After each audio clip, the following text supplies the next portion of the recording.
Mastering your emotions requires practice, discipline, and a new way of seeing life. It all starts with what you allow into your mind. If you spend your day surrounded by negativity, listening to complaints, and consuming toxic content, how can you expect to develop emotional balance? What goes into your mind determines what comes out of it. The mind needs to be fed with healthy ideas, just as the body needs good food to have energy. Read good books, listen to good ideas, learn from those who have already walked the path of self-control. Surround yourself with people who elevate your mindset and eliminate the influence of those who drain your energy. The greatest emotional weakness arises from a lack of reflection.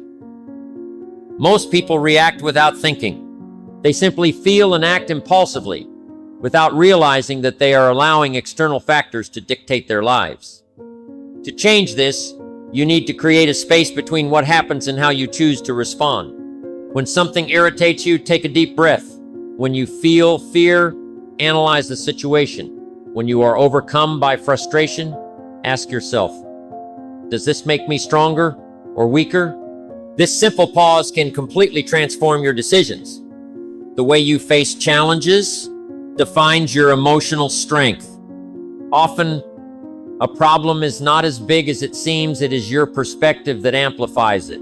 Small obstacles become insurmountable barriers when you face them with a fragile mind. But when you learn to see each challenge as a test of endurance, something curious happens. You begin to grow. Life is not against you. It is shaping you, testing you, preparing you for the next level.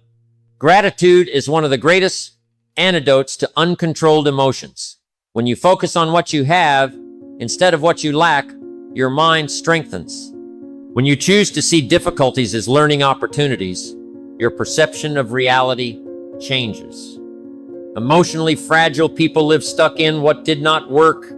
Emotionally strong people look ahead because they understand that the past cannot be changed, but the future can be built. Training the mind to be resilient is a daily process. It means not letting yourself be carried away by provocations. It means not reacting impulsively to every little frustration. It means staying calm when everything around you seems to be falling apart.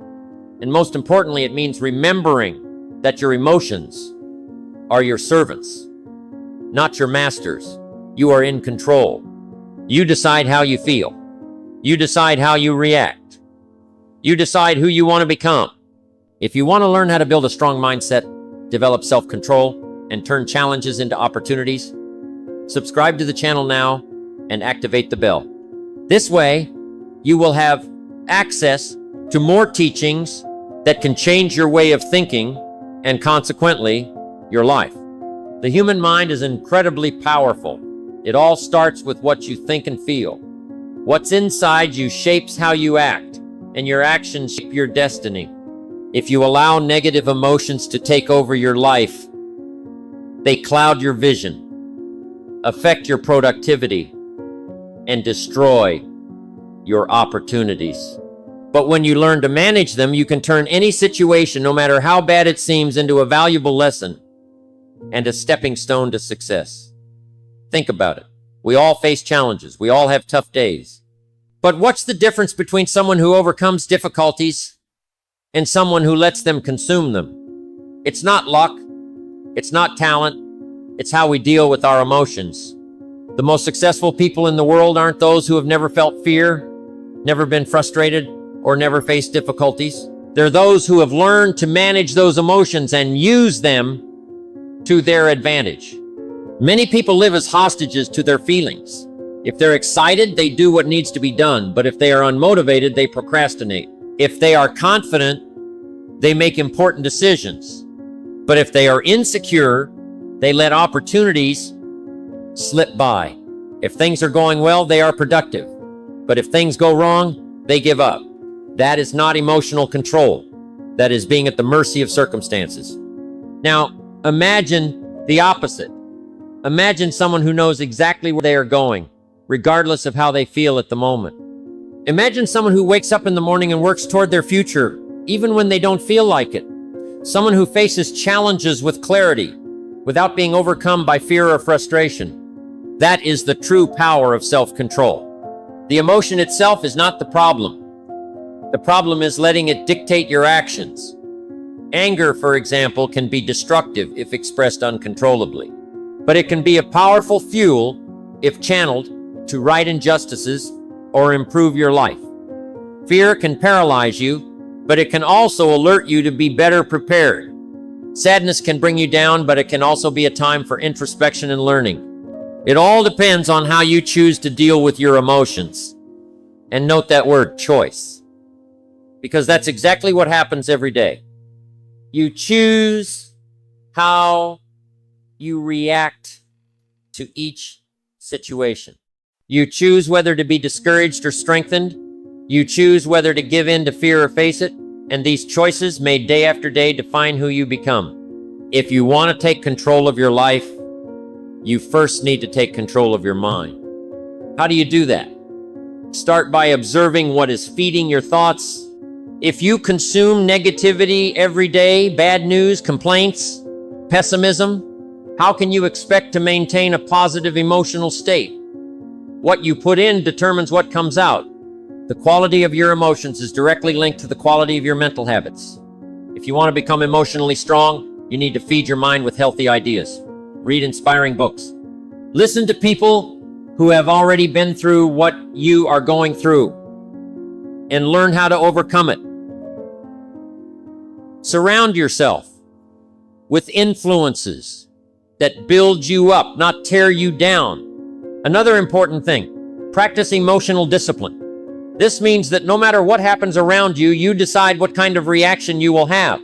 Did someone offend you? You don't have to react in kind. Did something go wrong? You don't have to despair. You can choose to take a deep breath, analyze the situation, and act rationally. This kind of discipline doesn't happen overnight. It's a daily practice. But the more you practice, the stronger it becomes. And one day you'll realize that what used to knock you off balance no longer affects you. The criticism that used to hurt you now goes unnoticed. The fear that used to paralyze you now drives you. The failure that used to seem like the end now becomes just part of the process. Your emotions are your servants, not your masters. You're in control. You decide how you feel. You decide how you react. You decide the direction of your life. Will always have challenges. But those who master their emotions don't just face these challenges, they turn them into fuel for growth. Don't let momentary feelings destroy lasting dreams. Life is not about what happens to you, but about how you respond to what happens. Circumstances may be difficult, challenges may be great, but nothing is stronger than a disciplined mind, a mind that refuses to be a slave to its emotions. This does not mean repressing what you feel. Denying emotions is not strength, it is weakness. True strength comes from understanding your emotions and using them to your advantage. Anger, when uncontrolled, can destroy relationships, opportunities, and even your health. But when channeled wisely, it can become the spark that ignites powerful change. It can be the force that drives you to work harder, to overcome yourself, to prove to yourself that you are capable of going further. Sadness does not have to be the end. Many see sadness as a burden, but it can be a call for reflection, a moment of profound learning. Pain has the power to teach you lessons that joy never could. It reveals who is really there for you, what really matters, and where you need to change. Sadness can be a bridge to renewal, to a new phase in your life, to a stronger and more conscious beginning. For many, fear is an enemy, but the truth is that fear can also be an ally. It can alert you to risks. It can remind you to prepare better, to think before you act. Fear can be the push that makes you leave your comfort zone and seek growth. When used correctly, fear stops being a barrier and becomes a springboard. What separates those who are dominated by emotions from those who dominate them is the ability to transform each feeling into an ally. Nothing has power over you unless you allow it. Not anger, not sadness, not fear. They are just energies. Energies that can be used to build or destroy, to strengthen or weaken, to drive or paralyze. Channeling emotions is an art that few master, but that makes all the difference. It is the skill that transforms a bad day into a productive one. It's what allows someone to overcome disappointment without losing focus. It's what keeps small setbacks from distracting you from your true purpose. Nothing that happens externally can affect you without your permission. Criticism only hurts you if you allow it to. An obstacle only paralyzes you if you accept it. A defeat only means the end if you give up. The external world doesn't control your life unless you give it up. Every day brings new emotions, some good, some difficult, but you're the one who decides what to do with them. If something tries to throw you off balance today, stop for a moment. Breathe. Look inside. Ask yourself, how can I use this to grow? And then move on. Stronger, wiser, more aware of the power you have within yourself. Because in the end, it's not your emotions that define your life, it's your choices.